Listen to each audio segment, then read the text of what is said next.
All right, how we doing? Meteorologist Steve Fundaro here, hanging in the Wavy Plus studio with the man, the myth, the legend, Jeremy Wheeler. Meteorologist Jeremy Wheeler in the house, nailing the forecast. Absolutely nailing it. Nailed it. Yeah, nailed Hang on, we it. got I'll to do this deflate the ego here and make sure our heads can fit through the window here.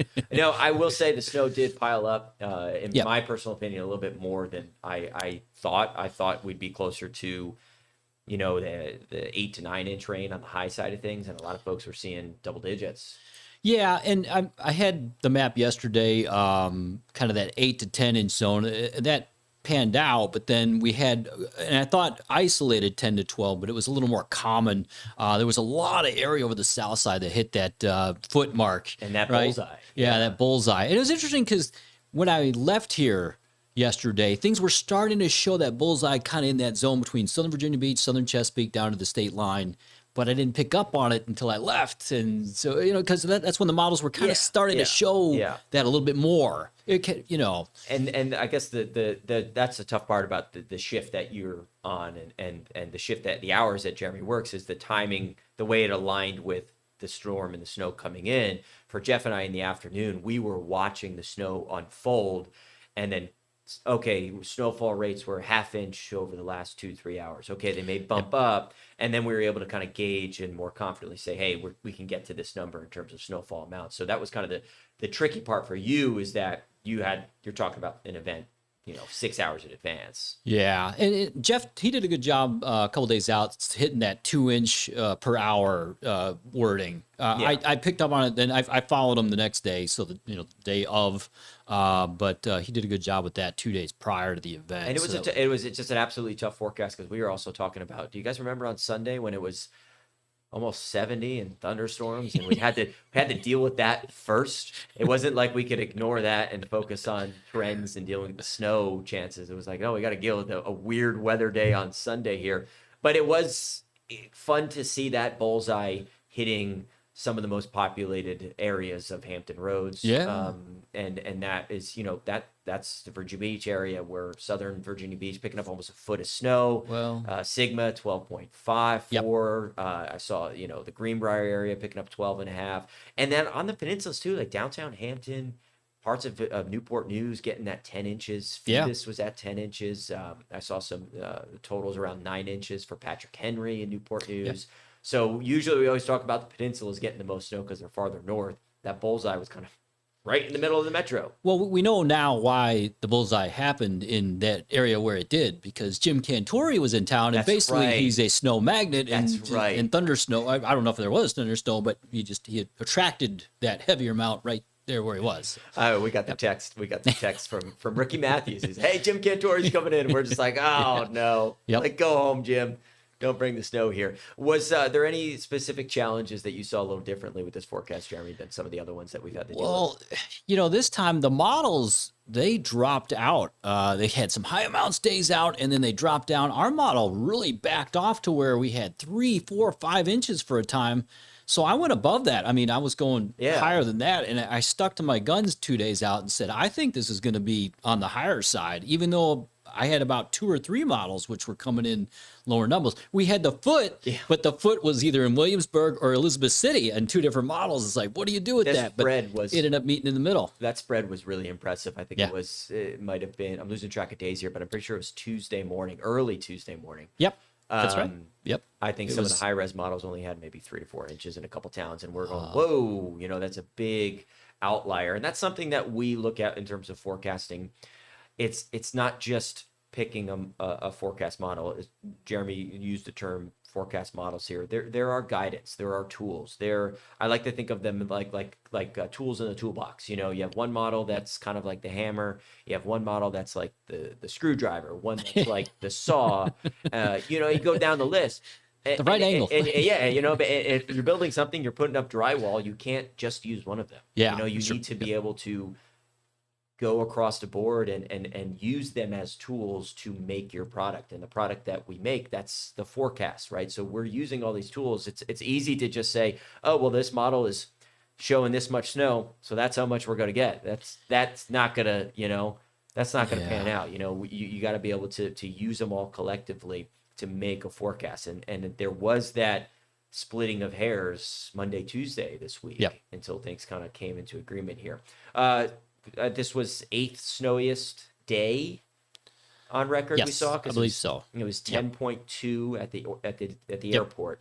Yep. It was a So- co-op from National Weather Service near the airport, I believe. And, yep. We'll get some more total, like official numbers from the National Weather Service as well. Some of the totals you're seeing right here on your screen, these are some of the ones that, Jeremy and I went around looking on some of our maps and honestly coming in from reports from you at home, sending in, hey, I got 11 inches here. Live in Craddock got about 11 inches. So Yep.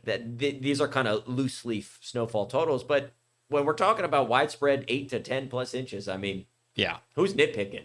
Are you nitpicking? Well, no, but not, I'm not. No, I mean, but still, it's interesting. That foot is there's just kind of that mental difference when you get a foot of snow. It's like, hey, I had a foot of snow. Yeah, And, yeah. Yes, you did. It's the So vocabulary, people yeah. actually are on our website trying to figure out, who had what. Did you get a foot? Oh, I had Yeah, a foot. Did you? yeah. Have, so that was pretty neat. Yeah, we got a ton of pictures too, but that's over on wavy.com as well, where Yep. everyone's sending in pictures of the measuring sticks in their backyard. And Aisha came back and said, hey, we got to put something like this in our midday newscast just to show everyone's snowfall totals. And then Jeremy and I are sitting back here compiling more snowfall totals. So we're going to have a lot more in our midday newscast, but we're not done with the snow yet. Yeah, we've got more snow coming in. We knew there'd be more snow. Yesterday I thought, all right, these scattered snow showers are going to be a little aggressive. And then this morning I get in and the model's backed off. Well, even last again. night, I will say, things did not look like. I mean, we expected a few passing snow showers, like Yeah. we're seeing right now. Personally, I did not expect to have an additional inch to 2 inches, which I still don't think we're going to have. No, but I'm not going there that will either. be a little bit of a dusting with some of these snow showers, and this is from William and Mary here. So snow's coming down, a little bit of extra. Yeah, I mean, so that's the rain yard, I believe. And so the snow was coming down, scattered snow showers, but it's going to be, not as heavy as yesterday. It's going to not last as long as yesterday. So we're thinking more in the way of about a quarter to half inch, maybe a little more than that in a spot. But, it should be a pretty quick passing snow shower, unlike yesterday. And we could see the roads here. This is Tower Cam 10 looking Yeah. down to where the downtown tunnel is. And Portsmouth did a pretty good job with some of the secondary streets, and some of the secondary streets are doing okay, but there's a little bit of that slush and ice on top of it that is going to melt a little bit today. But now with this extra bit of some snow coming in, mainly the cloud coverage to block the sun, that's going to really prevent things from melting tremendously here. Jeremy, I'll just get you through radar. If you want to give us a quick little tour, I'll control it here. You can do a little nowcasting for us here as we await some more snowflakes across town. Yeah, so I mean, we got the snow coming in. You can see kind of a band there, and basically this is an upper level little pocket of energy that's coming in behind the main system. The models actually did a good job at picking up on this and suggesting that it would happen. So it's not a surprise. It's just surprising that it came off the mountains and held together. Usually, when you get these things coming off the mountains, you'll get a little sinking air, a little subsidence.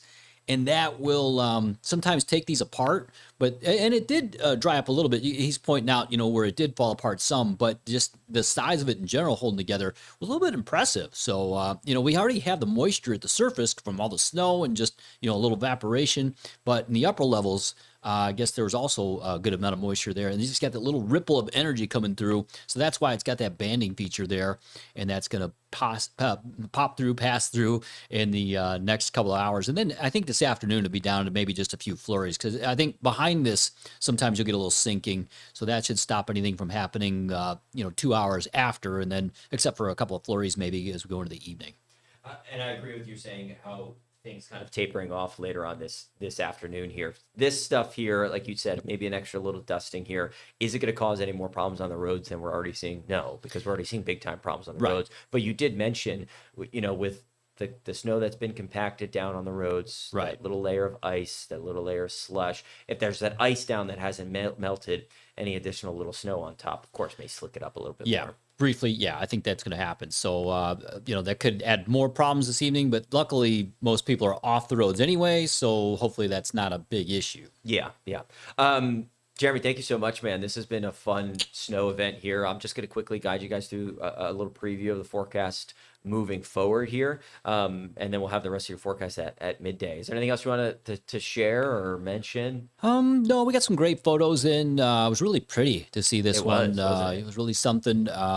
But yeah, I'm gonna try and make it home after this. We stayed at the hotel last night, and I'm gonna try. So I'm from Illinois. I'm used to driving in the snow, but I brought a shovel with me because in case sometimes where people plow, well, it gets a little higher on the edges, and that's where I got to watch. Yeah, So, and you're making a turn into the neighborhoods, Yep. and it's the neighborhoods that have just been that have been untreated. Your neighborhood streets are just covered in snow. So that's what Jeremy's alluding to. Secondary streets, very dicey, very dicey. Don't go more than 20. Yep. Just take it easy. But then turning maybe into your neighborhood, you see some snowbanks and stuff. That's what Jeremy's alluding to by packing a shovel in the trunk. Then you could just kind of scrape out some stuff here. All right, thanks, Jeremy. We're gonna have more of the forecast. Take a breather. All right. You've been going at it all morning long here. He's going to take a breather here for us. Yeah. I'm going to just take you through a quick little forecast here moving forward. Jeremy, your mic is still over here. If there's anything else you want to add, just pop in and let me know. But I'm running out of time here. So we mentioned the passing flurry here or there, or the snow showers here or there, as we showed you on radar. After that, this afternoon, things really kind of look like they dry out, and that will be nice here. But notice these wind chills, breeze starts to pick up a little bit. Not overly windy, but breezy enough with it being as dry and cold as it is that we'll have wind chills probably around 20 degrees for most of the day. And tonight, our temperatures are going to remain below freezing. We're going to remain below freezing now through tonight, through tomorrow morning, and through maybe the first half of the day tomorrow. So we've got 20s outside now. There's the low Jeremy was talking about earlier. It's moving out from our big snow system. The cold air behind it coming in, a little bit of a breeze, making some wind chills tomorrow. So cold air is going to stick around. We could have some wind chills tomorrow morning around 10 degrees, maybe a few single digits, depending on where you are, especially at the coastline here. And anything that has melted today, it's just going to be a tough time melting. Anything that has melted today will refreeze. So roads may gradually improve a little bit today, but by tomorrow morning, whatever is melted is going to be pretty slick. Tomorrow, we have a good chance at some sunshine, and it does look like we can get some melting going on here. Temperatures are going to be around freezing, but by the afternoon, we can maybe melt down some of the secondary streets to really help improve the roads here. But there will be likely another refreeze tomorrow night, because tomorrow night we're going to have temperatures again below freezing. So it's just going to be a very, very slow process here. Really not advising travel today. Tonight, we're not advising it, but it's doable. It's just going to be really, really difficult. And for most of the day tomorrow. I mean, Jeremy, you mentioned earlier today, I'm going to bring you back in here, that, you were kind of worried, hey, maybe tomorrow morning may be a little bit more difficult than today was, or today would be. Yeah, I think the problem is going to be that there's going to be, that you get those tire tracks and it gets compressed down, that it turns into ice sometimes. So that's slick. But then get a refreeze, you get some melting, maybe especially if it's treated, then you get a refreeze overnight, and then it turns into this hard, crusty ice. And that's really not good on those tires. Sometimes that can pop a tire if you get, some sharp ice on there. So that's where there's concern. Plus a little slipping and slide in the morning with the ice, the patchwork of ice, snow, and black ice. Just and also uneven on your tires too. So really use some caution. I think many of the kids are going to be out of school here for the next couple of days, or at least through the weekend. Let's hope. I mean, hey, if I'm a kid, that's the perfect way to put in a snow day. Put it on a Wednesday night. Yeah. Get the rest of the week off. Kids got a 5-day weekend. You kidding? That's fantastic. It's great, but I got to admit, the kids have not been in school that much lately. I'm kind of hoping they start to go back here a little bit, because they've been off between holidays and snow days. So. Sunday's the day we'll get these temperatures above freezing to slowly kind of thaw things out. Saturday afternoon as well. But there may be some extra clouds Saturday. So let's just take it easy. We'll use some caution on the roadways here, and just try to enjoy the snow safely as you can. You going to try to take the dog out for a walk today in the snow? Maybe. I'm not sure. I'm pretty wiped out, so maybe I might. Come on. That you got Shiba. Shiba's a Shiba. Yeah, Shiba Inu. Shiba's a Shiba Inu. Those pups love the snow. Yeah, she does. So she's already been out playing in it, I've heard. But walking in it, I don't know. Maybe. We'll see. Kepler's a big cold weather fan, because he's got all that fur. Same. But all that dog, his fur, all the snow kind of clumps up on it. He was kind of getting uncomfortable this morning. That's at least what my wife was saying. Yeah. But he's been loving the snow. We got almost 9 inches in our neighborhood, in our neck of the woods. Yeah. So I get about 10 where I am. Yeah. Yeah. So it'll be fun. All right. Drive safe out there. We're going to be hanging here for the rest of the day today. Jeremy's going to try to take a breather here. Yeah, a little bit. A little bit, right? And Jeff Edmondson and I will be back in later on for the rest of the day today. Keep you guys posted. Of course, please flip over to Wavy News 10 at midday. We'll have extended coverage as well. The newscasts go from pretty much noon to 2 o'clock. So we'll have some extended coverage with reports live in the field from our team of reporters. All right. That was wonderful. I'm surprised that this worked as well as it did, Jeremy. This is great stuff. All right. Stay safe, everyone.